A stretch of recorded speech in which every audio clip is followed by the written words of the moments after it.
Bismillahirrahmanirrahim. Assalamualaikum warahmatullahi wabarakatuh. Alhamdulillahirabbil alamin. Nahmaduhu wa nasta'inuhu wa nastaghfiruhu wa natubu ilaihi wa na'udzu billahi min syururi anfusina wa min sayyiati a'malina. May yahdihillahu fala mudilla lahu wa may yudlil fala hadiyalah. Asyhadu an la ilaha illallah wa asyhadu anna Muhammadan abduhu wa rasuluhu la nabiyya wa la rasula ba'dahu amma ba'd. Anak-anak sekalian yang dirahmati oleh Allah Azza wa Jalla, alhamdulillah.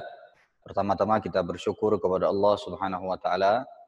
Alhamdulillah pada kesempatan kali ini kita bisa kembali bertemu dalam mata pelajaran fikih yang insyaallah semoga Allah Subhanahu wa taala memudahkan kita untuk memahami dan juga untuk mengamalkan, dan semoga Allah Subhanahu wa taala memberikan kepada kita ilmu yang bermanfaat baik di dunia ataupun kelak untuk kita di akhirat.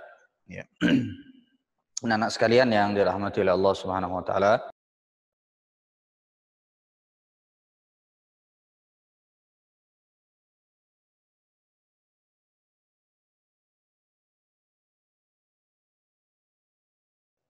pelajaran kita yaitu pelajaran fikih yang dalam hal ini kita masih dalam pembahasan salat, yang pada pertemuan terakhir kita sudah mulai masuk ke dalam pembahasan masalah yang berkaitan dengan sujud sahwi. Ya. Dan sedikit kita ulang apa yang sudah kita mulai pada pertemuan yang telah lalu, adalah bahwa di dalam masalah sujud sahwi yang pertama kali kita akan bahas adalah beberapa poin, di antaranya yang pertama adalah hukum sujud sahwi, dan ini sudah kita sampaikan pada pertemuan yang lalu. Kemudian juga maudhi'u sujud sahwi, itu tempat atau kapan kita melakukan sujud sahwi. Kemudian yang ketiga, asbab sujud sahwi, sebab-sebab seseorang kenapa dia harus sujud sahwi. Kemudian yang keempat baru dalil masyru'iyati sujud sahwi, dalil tentang disyariatkannya sujud sahwi. Baik, yang pertama sudah kita sebutkan pada pertemuan yang telah lalu berkenaan dengan masalah yang pertama adalah hukum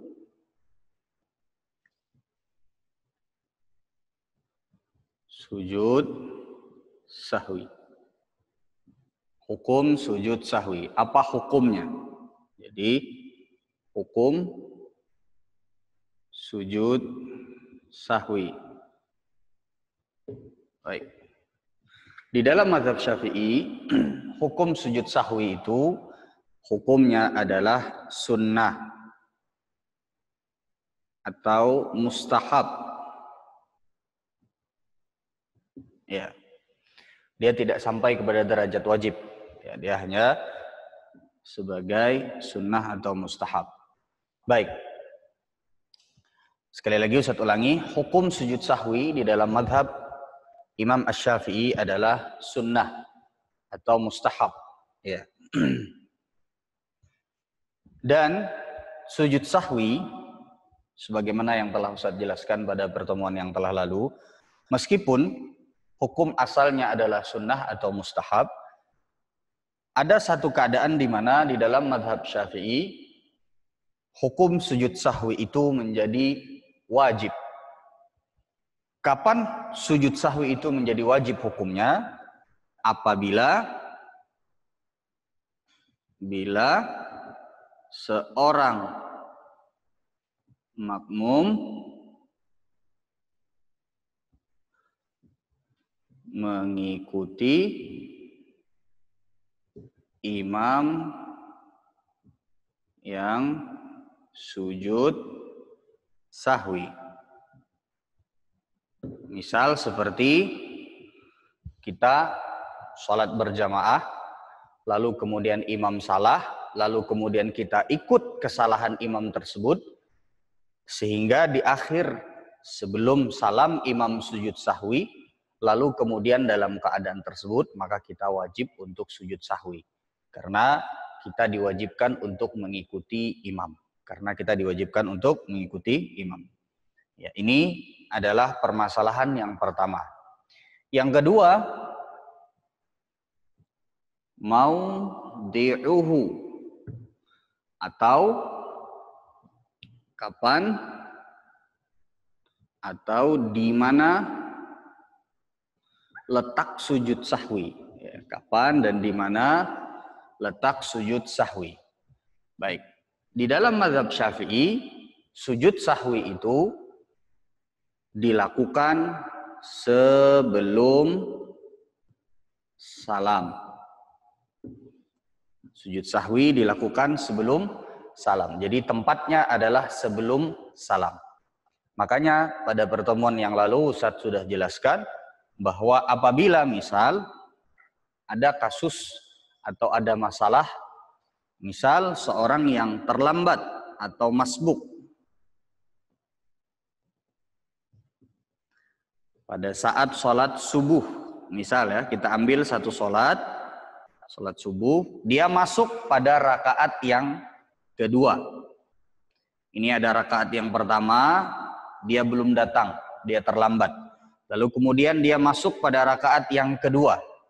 Di rakaat yang kedua, imam salah, imam keliru.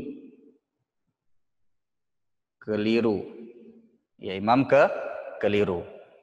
Lalu kemudian imam melakukan sujud sahwi sebelum salamnya imam. Sebelum salam imam. Otomatis yang masuk tadi sholat di rakaat yang kedua dalam keadaan dia masbuk, dia juga mengikuti sujud sahwinya imam sebelum salam. Ya. Namun setelah sujud sahwi dia bersama imam, dia harus melanjutkan kembali rakaat yang dia tertinggal.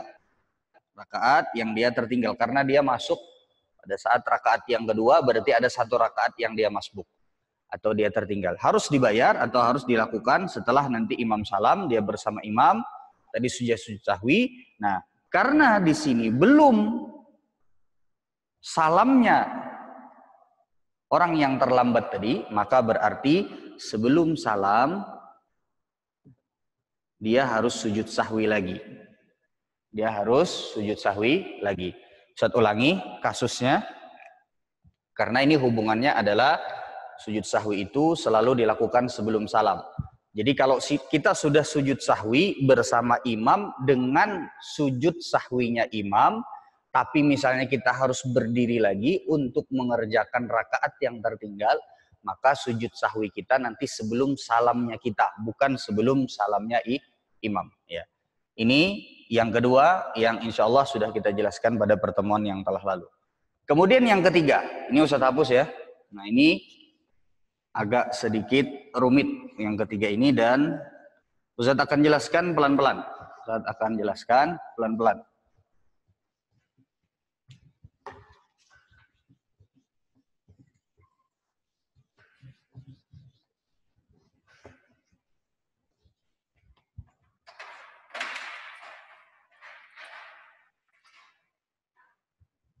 Baik. Yang ketiga adalah asbab sujud sahwi. Asbab sujud sahwi. Sebab-sebab sujud sahwi. Jadi kapan seseorang itu disyariatkan untuk sujud sahwi? Ada tiga. Ada tiga. Yang pertama,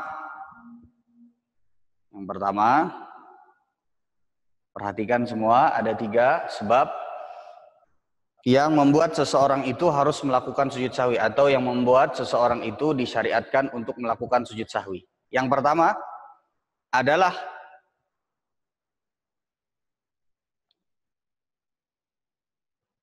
melakukan sebuah perbuatan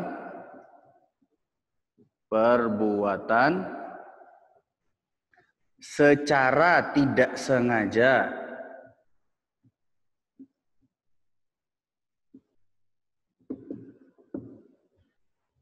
sudah perhatikan melakukan sebuah perbuatan secara tidak sengaja atau misal lupa. Yang jelas dia tidak dalam keadaan sengaja.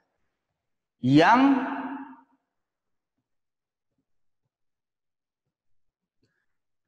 apabila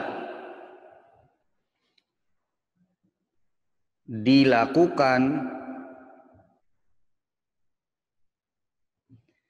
dengan sengaja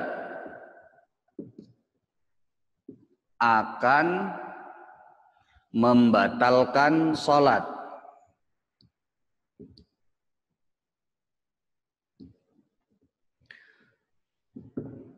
Perhatikan, Ustadz akan jelaskan pelan-pelan. Sebab seseorang disyariatkan sujud sahwi. Yang pertama adalah melakukan sebuah perbuatan secara tidak sengaja. Perhatikan di sini, melakukan sebuah perbuatan secara tidak sengaja. Ini penting untuk digarisbawahi. Melakukan sebuah perbuatan secara tidak sengaja yang apabila perbuatan tersebut dilakukan dengan sengaja akan membatalkan sholat. Jadi perbuatan ini jika dilakukan dengan sengaja maka akan membatalkan sholat. Tapi kita melakukannya secara tidak sengaja. Ustadz akan berikan contoh. Misal seperti ini misal contoh yang pertama, contohnya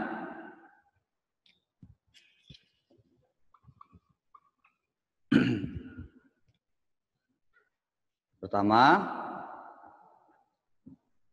berbicara.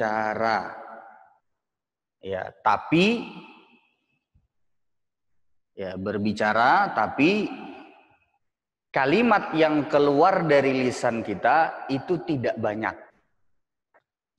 Berbicara dengan kalimat atau dengan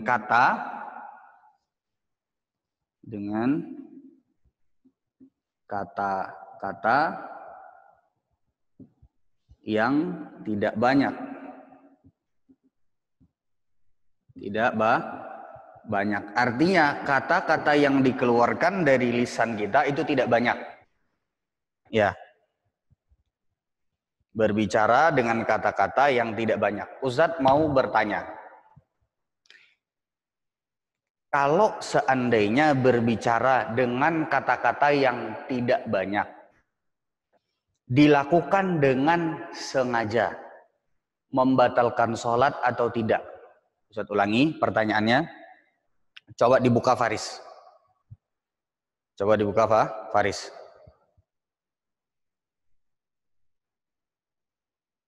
Faris, dengar Ustadz Faris?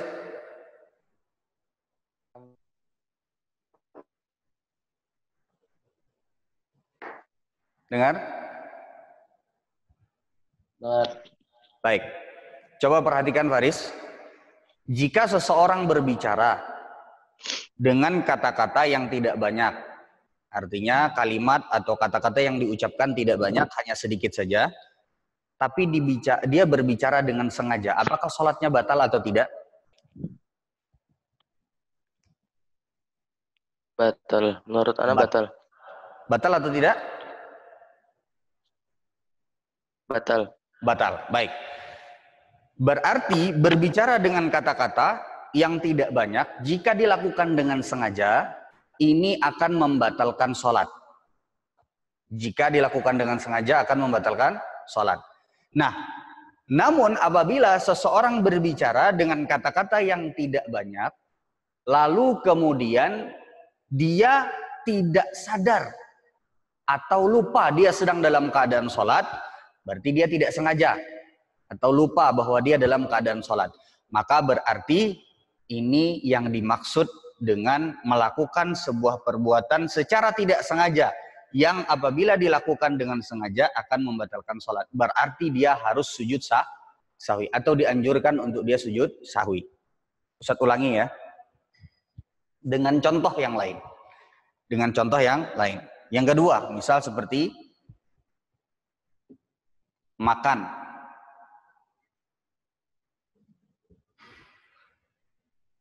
makanan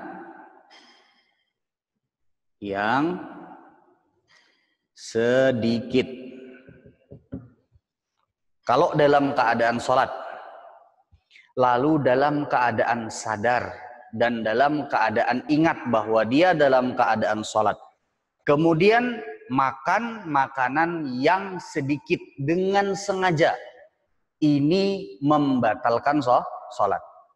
Perhatikan, seseorang yang makan makanan yang sedikit, tidak banyak, tapi jika dilakukan makannya pada saat sholat, dalam keadaan sengaja, dalam keadaan sadar, meskipun yang dimakan sedikit, ini membatalkan sholat.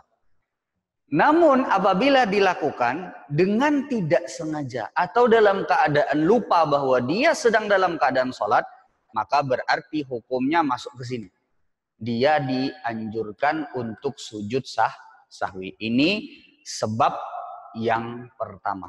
Ini sebab yang pertama. Ya. Jadi melakukan sesuatu atau melakukan sebuah perbuatan secara tidak sengaja, yang perbuatan tersebut apabila dilakukan dengan sengaja akan membatalkan sholat. Contoh seperti berbicara dengan kata-kata yang sedikit. Bila dilakukan dengan sengaja, dia akan membatalkan sholat. Ini akan membatalkan sholat jika sengaja. Tapi jika tidak sengaja, berarti dia sujud sahwi. Makan dengan makanan yang sedikit. Misal ada makanan yang nyelip, kemudian setelah itu kita tidak sadar, kemudian setelah itu kita makan pada saat sholat. Lupa kita pada saat sholat, kemudian termakan. Tidak sengaja, dan makanannya sedikit, tidak banyak. Andai kita makan makanan yang sedikit tersebut dengan sengaja, maka sholat kita batal. Namun apabila makanan tersebut termakan oleh kita dalam keadaan tidak sengaja, dan makanannya sedikit, tidak banyak. Yang banyak itu misal seperti satu suapan nasi, itu banyak. Yang sedikit itu seperti Ustaz pernah contohkan, misalnya ikan teri nyelip di gigi, kemudian kita makan, kemudian kita lupa, ternyata kita sedang dalam keadaan sholat. Nah, makanan yang sedikit ini, apabila termakan dan tidak sengaja, ya kita lupa atau dalam keadaan kita tidak sadar, kemudian termakan oleh kita, maka setelahnya, sebelum salam nanti kita sujud sahwi. Ya. Ini sebab yang pertama. Bisa dimengerti? Coba buka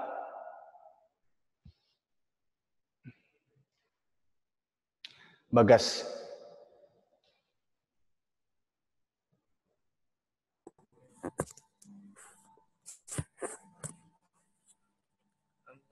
Bagas. Bisa dimengerti? Insya Allah. Bisa dimengerti?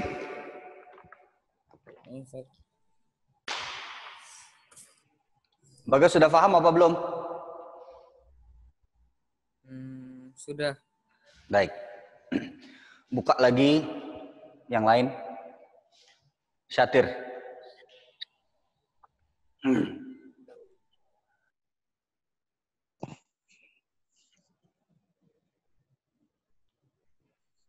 Syatir. Nomor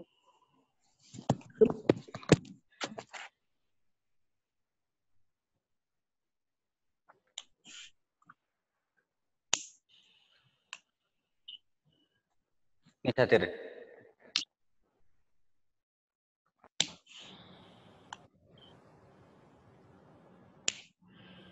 Syatir. Paham apa tidak? Hah? Insya Allah. Insya Allah paham.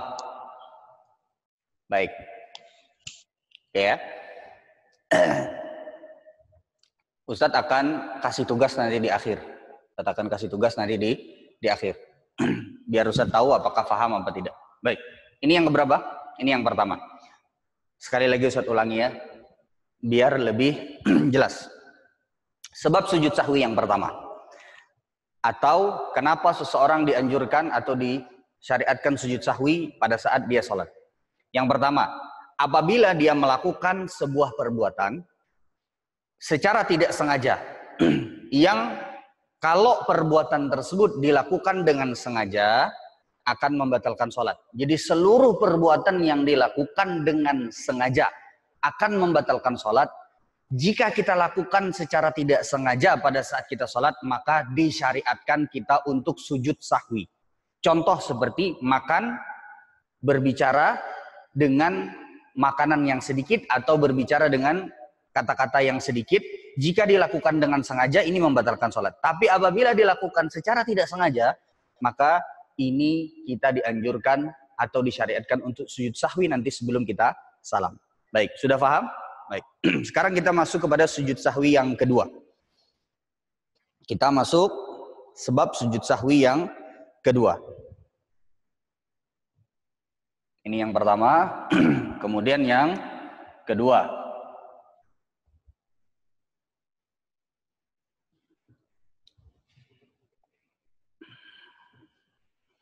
Sebab yang kedua adalah memindahkan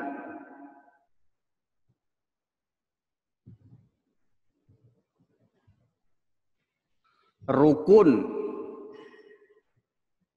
salat qauli atau yang berbentuk bacaan,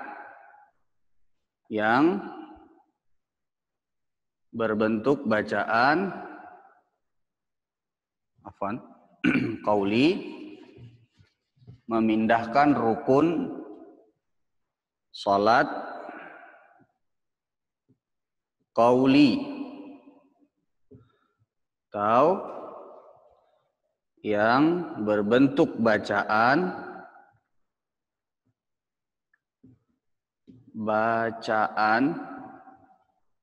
ya,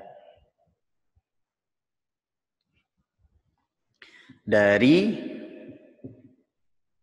tempat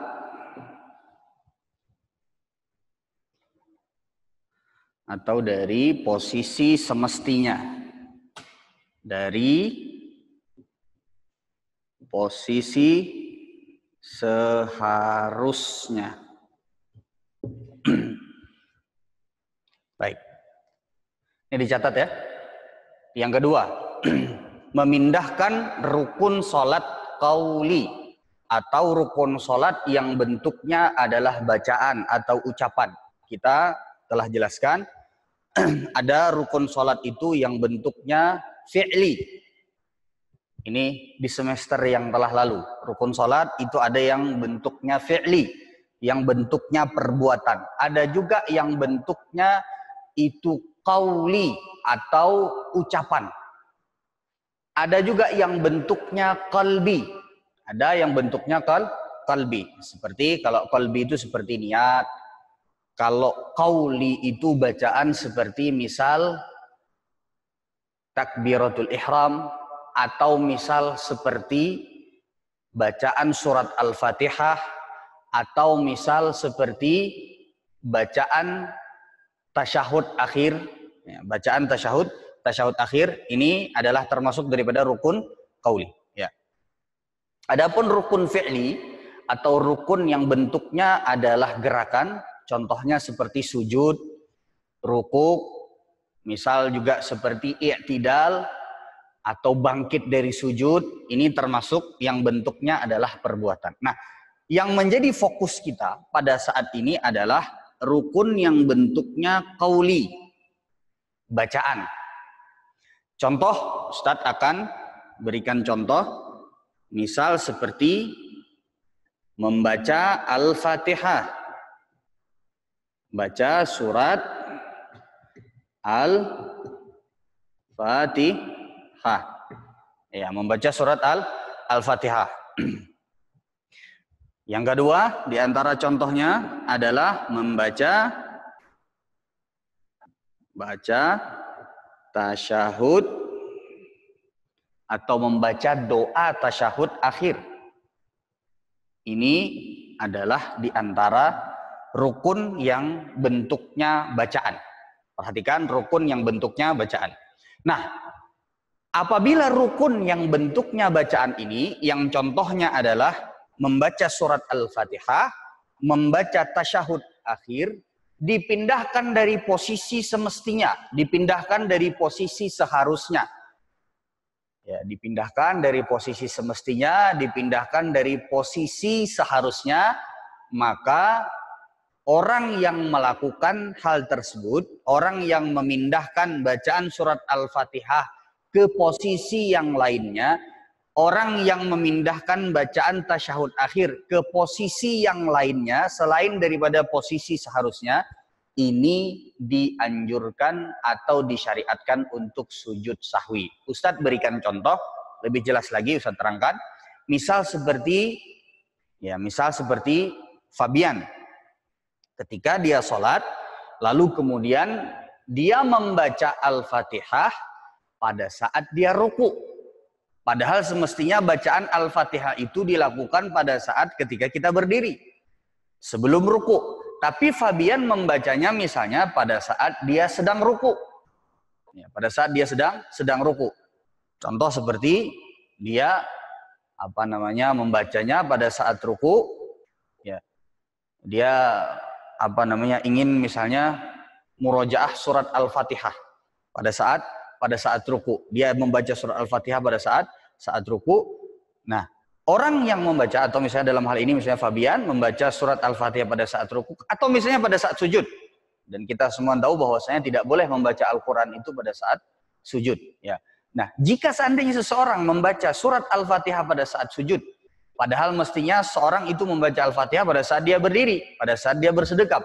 Lalu kemudian dipindahkan dari posisi asalnya, yang itu adalah ketika dia berdiri bersedekap, dipindahkan ke posisi ruku, atau dipindahkan ke posisi sujud, atau dipindahkan ke posisi duduk antara dua sujud, atau dipindahkan ke posisi misalnya pada saat tasyahud awal, dia baca surat Al-Fatihah pada saat tasyahud awal, maka berarti disyariatkan untuk orang tersebut untuk sujud sahwi. Saya ulangi, disyariatkan untuk orang tersebut untuk sujud sahwi. Kenapa? Karena dia memindahkan rukun sholat qauli yang bentuknya bacaan pada posisi yang tidak semestinya. Ya, dia membaca pada posisi yang tidak semestinya. Misal tasyahud akhir. Tasyahud akhir misalnya dibaca pada saat berdiri. Dibaca pada saat berdiri. Dia baca tasyahud akhir pada saat dia bersedekap dan pada saat berdiri. Maka ini berarti memindahkan bacaan tasyahud akhir yang semestinya dibaca sebelum kita salam, dibaca pada saat kita duduk tasyahud akhir, dipindahkan kepada saat berdiri, pada saat bersedekap, maka berarti disyariatkan untuk orang tersebut untuk melakukan sujud sahwi. Iya. Bisa dimengerti? Ya, semoga bisa dimengerti. Ini Ustadz udah pelan sekali ya menjelaskannya ya. Oke, Ustadz ulangi sekali lagi supaya semoga bisa dimengerti dengan baik. Ya. Sebab sujud sahwi yang kedua adalah memindahkan rukun solat yang bentuknya bacaan. Rukun solat yang bentuknya qauli atau bacaan dari posisi seharusnya atau dari posisi yang semestinya. Karena masing-masing dari bacaan itu sudah ada posisi-posisinya di mana kita harus membaca, kemudian gerakannya disesuaikan dengan bacaan, ini pada saat kita sholat. Apabila yang dipindahkan itu adalah rukun sholat yang bentuknya qauli, seperti misalnya surat Al-Fatihah atau membaca doa tasyahud akhir. Dipindahkan dari posisi yang semestinya, maka berarti dianjurkan seseorang untuk melakukan sujud sahwi. Contoh, seseorang yang membaca surat Al-Fatihah yang mestinya pada saat berdiri bersedekap sebelum membaca surat, dia pindahkan pada saat ruku, dia pindahkan pada saat duduk di antara dua sujud, dia pindahkan misalnya pada saat dia sujud, maka berarti dianjurkan untuk dia melakukan sujud sahwi. Contoh yang lain, membaca tasyahud akhir misalnya pada saat berdiri, maka ini juga termasuk dari perkara yang dianjurkan seseorang untuk melakukan sujud sahwi karenanya. Baik, yang kedua bisa dipahami? Coba buka Ahmad Muhammad Hanifuddin.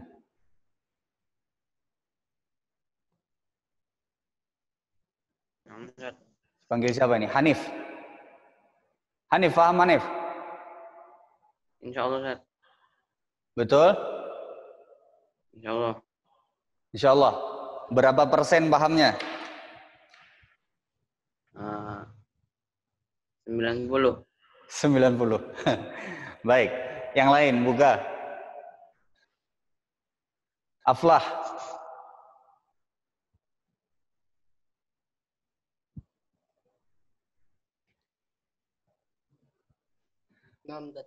Aflah, paham apa tidak Aflah? Paham. Paham. Berapa persen pahamnya? 95. 90 berapa? 95. 95%. Baik. Baik. Satu lagi. Ana mau tanya satu lagi. Fabian, mana Fabian? Fabian? Masya Allah.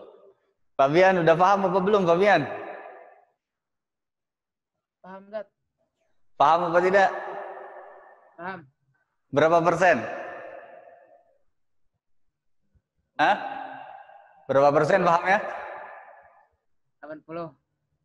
90? Baik, baik. Baik, oke ya. Kita lanjutkan kepada sebab sujud sahwi yang terakhir. Ini apa namanya? Sebab sujud sahwi yang terakhir. Ini sudah dicatat semua apa belum? Nah, mekanik Sudah ya? Baik. Ustaz akan hapus. amunnya ini kan sesuai jaringannya. Alih. Ini kan error.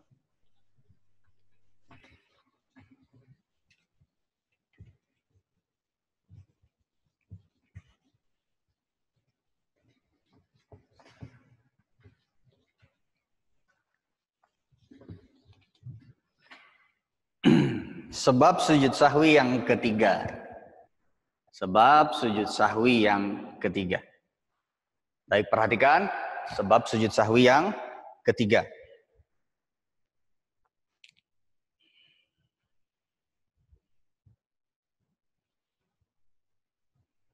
Meninggalkan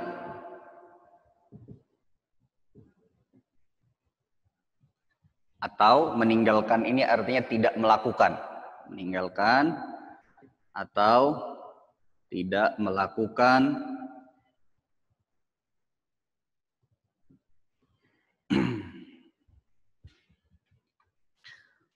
ya. Meninggalkan, tidak melakukan sunnah atau salah satu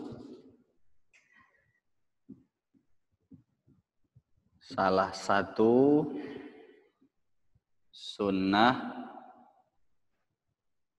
ab'adus shalah, atau kita langsung saja meninggalkan salah satu ab'adus shalah. Ab'adu shalah. Ya, ab'adus shalah. Meninggalkan atau tidak melakukan salah satu ab'adus shalah. Ya, ab'adus shalah ini di dalam mazhab Syafi'i juga disebut sebagai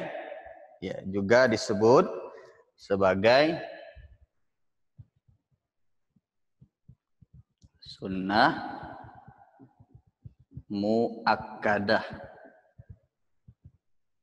Ini ab'adus shalah ya.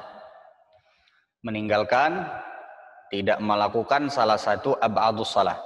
Apa yang dimaksud dengan ab'adus shalah? Di dalam madhab Syafi'i, ab'adus shalah ini sama dengan sunnah muakkadah atau sunnah yang ditekankan dilakukan pada saat sholat. Ya, contohnya seperti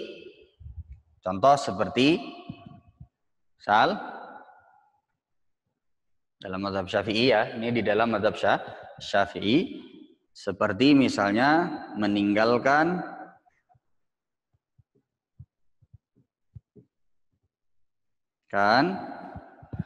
duduk tasyahud yang pertama. Duduk tasyahud yang pertama. Contoh yang lain seperti meninggalkan kan bacaan doa tasyahud yang pertama. Jadi ada duduk tasyahud pertama, ada doa pada saat duduk tasyahud pertama. Kedua-duanya ini termasuk dari ab'adus shalah. Ya. Saya akan jelaskan pelan-pelan.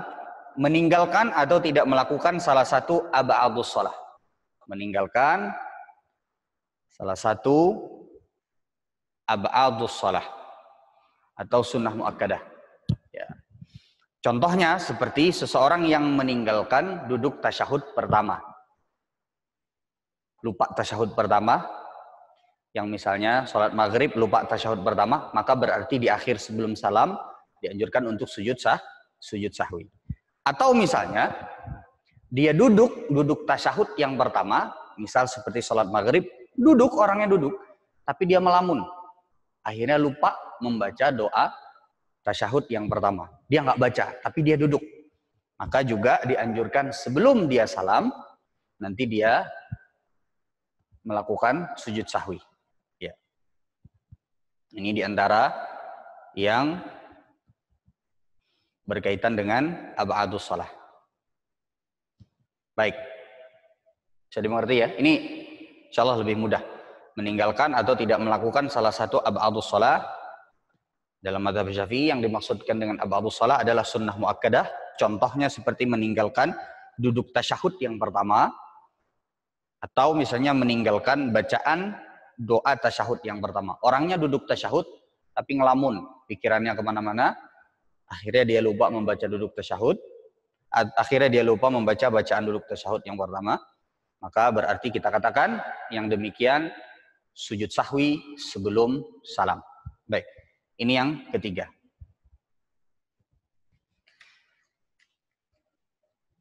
Bisa diarahkan ke sini kamera.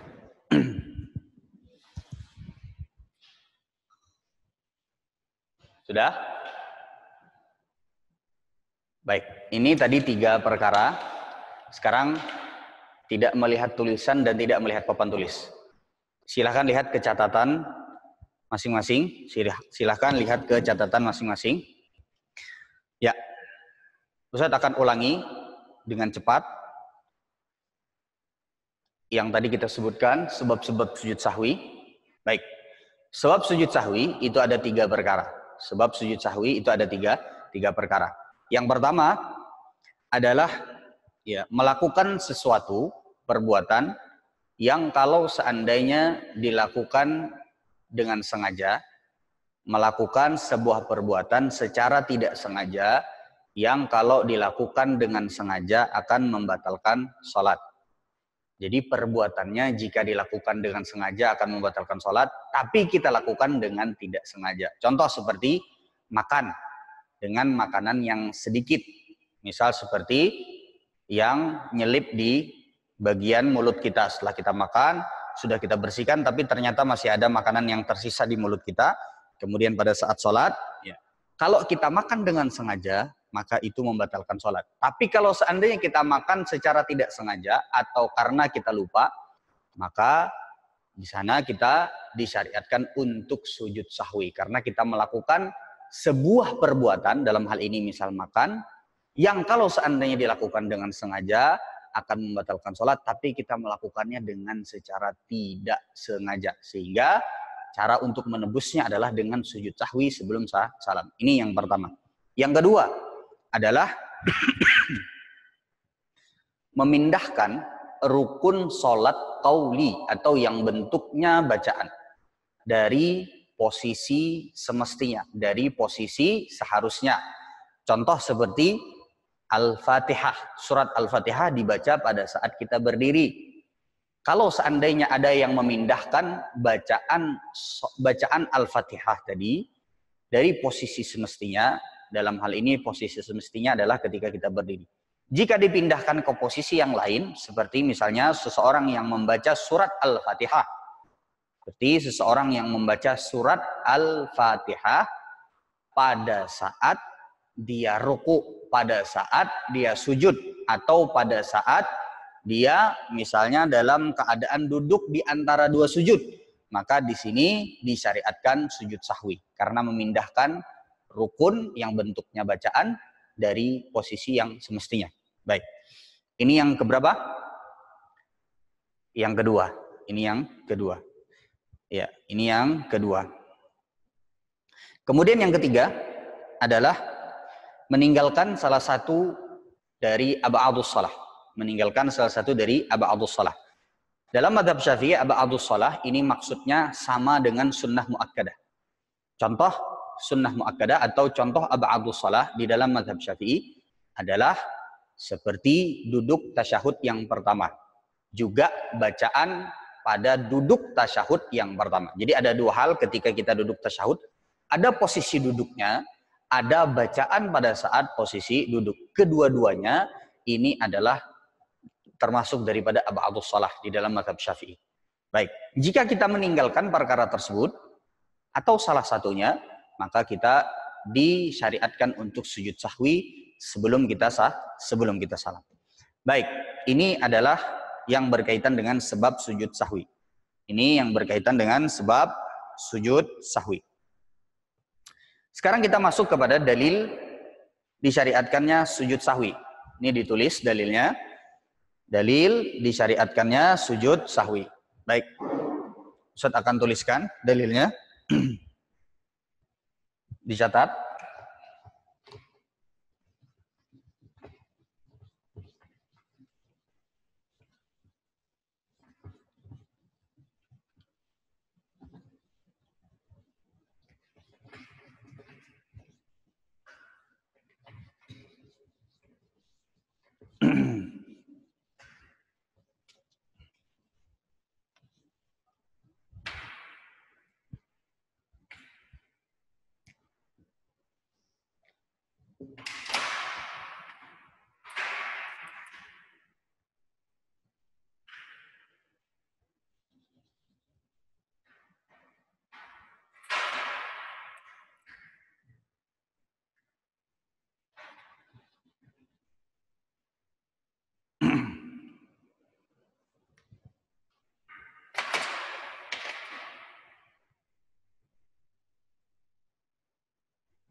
An Abi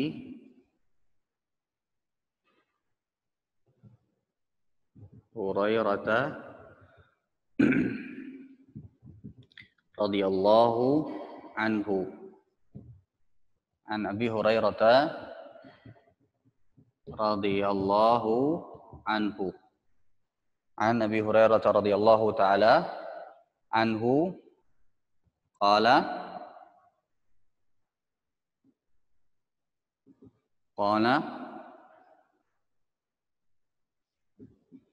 sallan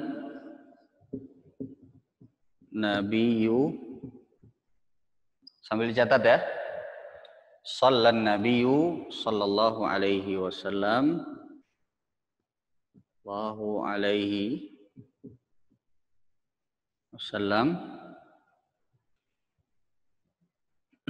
adh-dhuhra awil 'asr. Adh-dhuhra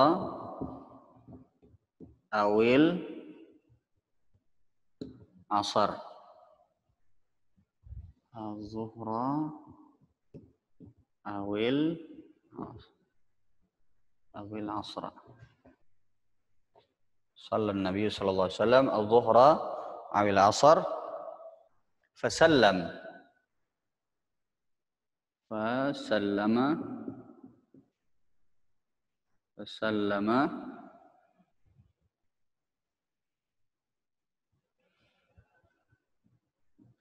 faqala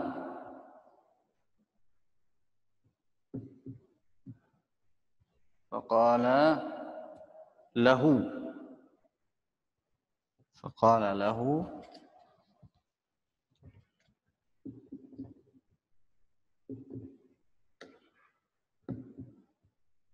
Dzul Yadaini yadaini as-salatu ya Rasulullah as-salatu Rasulullah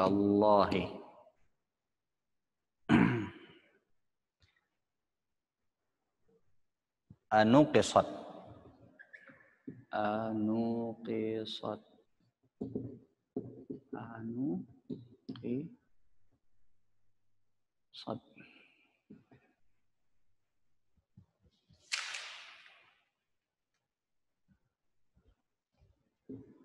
faqala Nabiyu sallallahu alaihi wasallam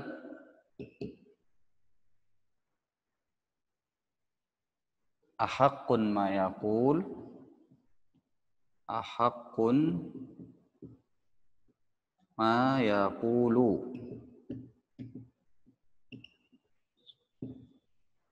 ahaqqun ma yaqulu qalu na'am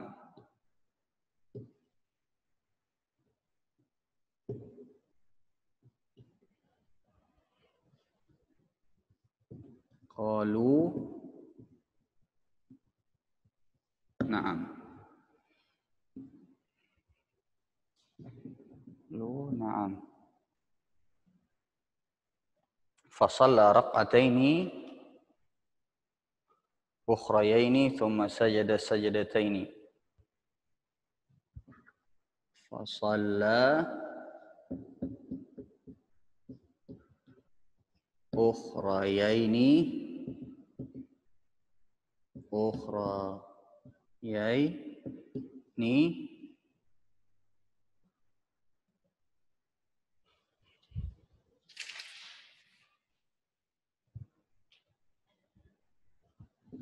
thumma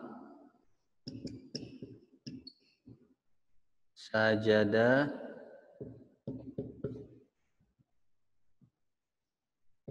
sajdataini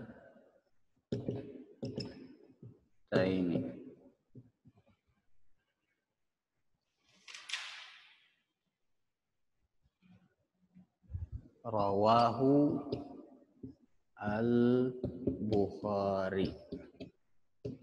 Baik, dicatat dulu. Ustaz beri waktu sebentar, nanti habis ini kita terjemahkan sama-sama.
Faris. Catat Faris.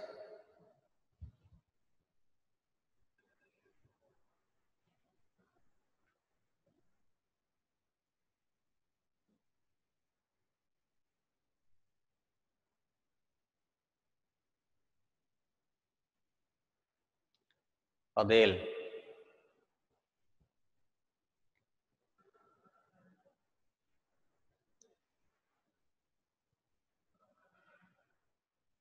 Raffi, catat Raffi.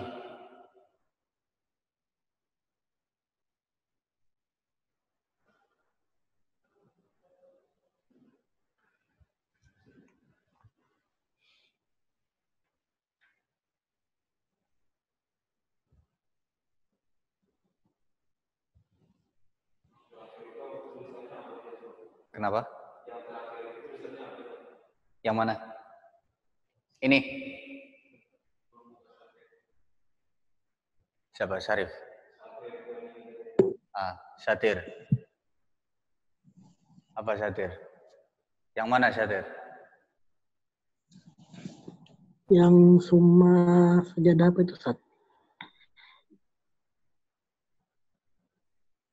Yang mana? Ini. Yang paling bawah? Yang bukan, yang sajadah setelahnya sajadah itu. Oh, summa sajada sajadataini. Summa sajada sajadataini. Sajadataini. Summa sajada sajadataini. Baik. Oke. Kalau belum selesai, bisa di screenshot. Oke, sekarang kita terjemahkan. Ini adalah dalil yang menunjukkan disyariatkannya sujud sahwi. Ini dalil yang menunjukkan disyariatkannya sujud sahwi. Ustadz akan bacakan, kemudian Ustadz akan terangkan arti dan maknanya.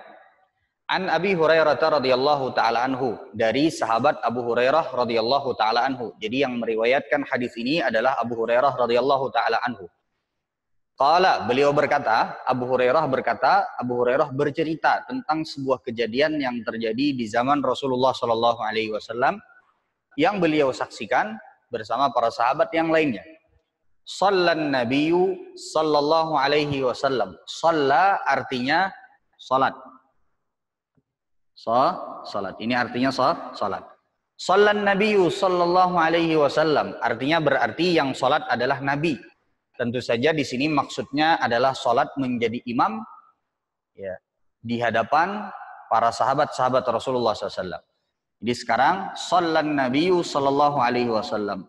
Pada saat itu kata Abu Hurairah, Nabi salat tentu saja bersama para sahabatnya, bersama para sahabat Rasulullah SAW, salat zuhur atau salat asar.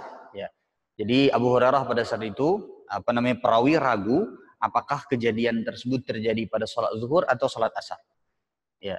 Salat Nabi sallallahu alaihi wasallam az-zuhra awil asar. Yang jelas salatnya ini jumlah rakaatnya 4 rakaat. Baik itu salat zuhur ataupun salat asar. Yang jelas sekali lagi jumlah rakaat pada saat itu adalah salat yang rakaatnya 4 rakaat. Ya. Salat Nabi sallallahu alaihi wasallam az-zuhra awil asar.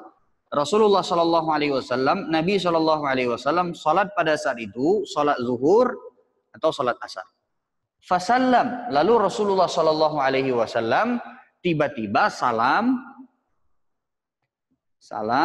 maksudnya salam di sini adalah mengakhiri salat beliau sebelum waktunya. Ya, sebelum waktunya. Jika kita lihat di sini konteks hadisnya adalah Rasulullah salam pada saat rakaat yang kedua. Padahal sholat zuhur dan ataupun sholat asar ini ada 4 rakaat. Pada saat itu Rasulullah Shallallahu Alaihi Wasallam telah menyelesaikan 2 rakaat yang pertama. Berarti tersisa 2 rakaat lagi yang kedua. 2 rakaat pertama, ada 2 rakaat lagi yang lainnya. 2 rakaat pertama tiba-tiba Rasulullah Shallallahu Alaihi Wasallam salam. Ya, tiba-tiba Rasulullah Shallallahu Alaihi Wasallam salam dan mengakhiri sholat beliau. Lalu kemudian diingatkanlah beliau oleh salah seorang sahabat yang disebut Dzul Yadaini. Di sahabat ini gelar beliau adalah Dzul Yadaini. Kemudian beliau mengatakan kepada Rasulullah, para sahabat yang lain diam, lalu berdiri lalu pada saat itu salah seorang sahabat yang bernama Dzul Yadaini mengingatkan Rasulullah. Kata beliau, "As-salatu ya Rasulullah anuqisat." Salat wahai Rasulullah, apakah sudah dikurangi jumlahnya? Anuqisat ini artinya adalah apakah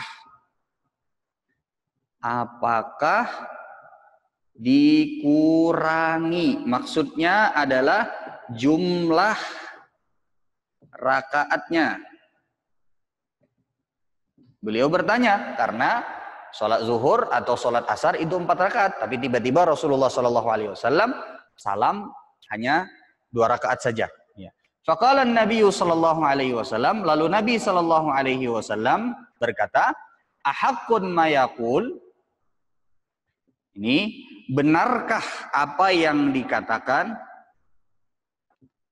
Apa yang dia katakan?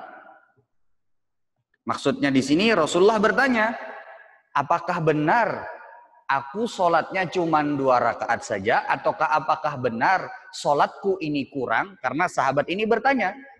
Beliau juga, sahabat ini juga takut, jangan-jangan ada syariat baru yang turun, yang memangkas jumlah rakaat sholat. Makanya beliau bertanya dengan sopan santun kepada Rasulullah SAW, sekaligus mengingatkan Rasulullah SAW, apakah wahai Rasulullah, sholat ini yang mestinya 4 rakaat, sudah dipangkas, sudah dipotong, atau sudah dikurangi, syariatnya hanya menjadi 2 rakaat. Maka kata Rasulullah, benarkah apa yang dikatakan oleh dia, maksudnya dikatakan oleh Dzuliyadaini? Lalu para sahabat Rasulullah mengatakan, na'am, iya wahai Rasulullah. Maksudnya para sahabat mengatakan, betul wahai Rasulullah, engkau hanya sholat 2 rakaat saja. Engkau hanya sholat 2 rakaat saja. Fasalla ukhrayaini. Lalu Rasulullah SAW sholat melengkapkan 2 rakaat yang kurang. Ukhrayaini ini adalah maknanya di dalam hadis ini adalah 2 rakaat yang kurang. 2 rakaat yang kurang. Fasalla ukhrayaini, lalu Rasulullah SAW salat melengkapkan 2 rakaat yang kurang. Tsumma sajada sajdataini. Nah, ini lalu Rasulullah SAW beliau sujud 2 kali sujud. Ya, jadi di sini juga kita bisa tahu bahwa sujud sahwi itu 2 kali sujud, bukan 1 kali sujud. Ya. Tsumma sajada sajdataini. Lalu Rasulullah SAW sujud 2 kali sujud. Ya. Ini adalah sujud sahwi. 2 kali sujud sahwi. Artinya sujudnya 2 kali. Ini disebut dengan sujud sahwi. Baik. Ini insya Allah akan kita lanjutkan kembali pembahasan ini pada pertemuan yang akan datang. Nanti akan lebih detail lagi akan kita jelaskan pada pertemuan yang akan datang. Posisi beserta juga bagaimana nanti kalau ragu bagaimana, kalau kita yakin ketinggalan bagaimana, atau yakin melakukan kesalahan, atau misalnya ragu-ragu apakah tadi saya salah atau tidak. Ini insya Allah akan kita lanjutkan pada pertemuan yang akan datang. Sekian dari Ustadz, kita tutup dengan doa kafaratul majelis. Subhanakallahumma wa bihamdika asyhadu an la ilaha illa anta astaghfiruka wa atubu ilaik. Assalamualaikum warahmatullahi wabarakatuh.